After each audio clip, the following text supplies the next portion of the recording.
terms of reality versus expectations is to research beforehand, find out as much as you can about the job, but don't assume that you know everything about it, and be able to build your skills and react as you get into the position. There's a lot of favorite parts of my job. I love the variability. So the fact that every day is different, that's something that I love. I also love working with people from all around the world. The things that teaches me about myself and about other people is a treasure to me, which just can't be replaced. So the variability in terms of cultures and in terms of activities is very important. But I think the other thing would be being able to make a difference. One of the things that's very valuable to me is being able to make a difference, not just in my life, but in other people's lives. So I get the chance and opportunity to do a lot of coaching. I get to do activities like this where you can try and give something back.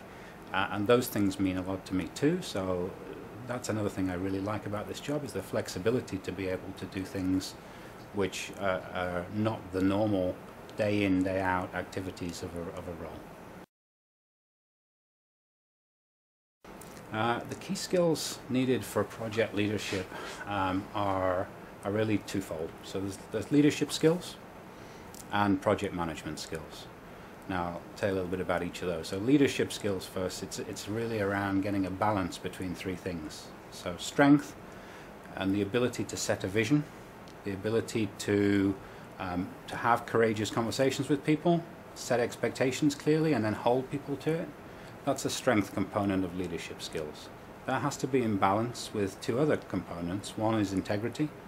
So you need to know yourself very, very well, and actually you learn a lot about yourself as you grow, and you're not the same person at 40 as you were at 20. So of course that's a journey in itself. It's not really a destination. So you learn a lot about yourself, but you need to have a clear set of values.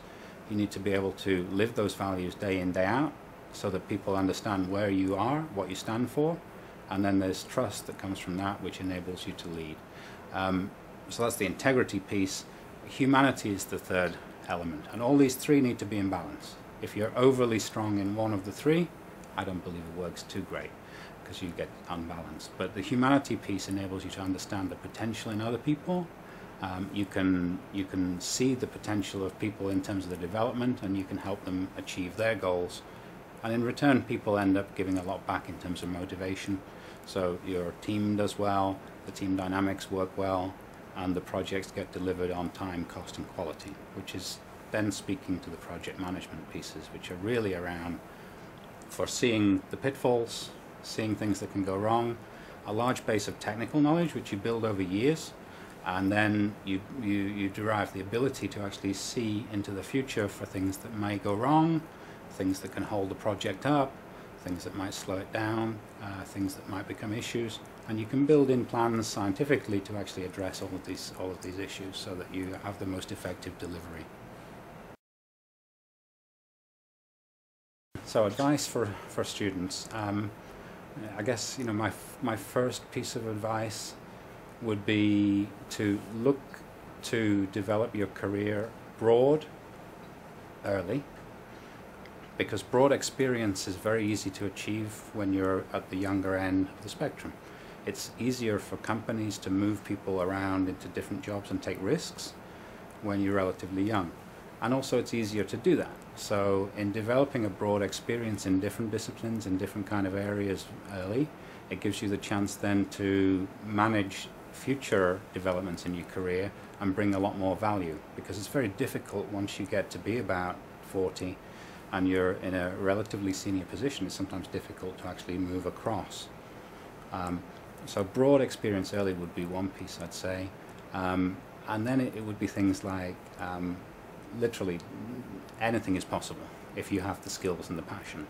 So the main thing you've got to develop if you really want to be successful in life would be a thirst for learning, a passion for learning. The day that you stop learning is the day that you die. And it may be that you're not actually dead, but if you've stopped learning, it's as though you're dead. So don't ever stop learning. Never assume you know everything.